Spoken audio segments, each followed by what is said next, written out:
Граждане, которые наиболее серьезно пострадали после атаки беспилотником ВСУ 31 мая в Геническе, когда в результате трагических событий, к сожалению, к величайшему сожалению, погиб ребенок. Те, кто 1-2 числа продолжили лечение амбулаторно, так его и продолжают, но 4 пациента в разных отделениях Генической центральной районной больницы завершают лечение. Дай бог, чтобы и само лечение, и последующая реабилитация пришла максимально успешно, но тем не менее степень ранения он требует все-таки лечения в условиях стационара.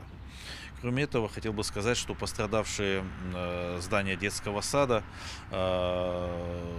там, где прежде всего повыбивало взрывной волной окна, в экстренном порядке предварительное решение найдено, стекла остекления, подчеркну, по временной схеме реализовывается, но несколько окон в течение ближайшего месяца усилиями правительства Херсонской области, Министерства образования и Министерства строительства и жилищно-коммунального хозяйства будут заменены.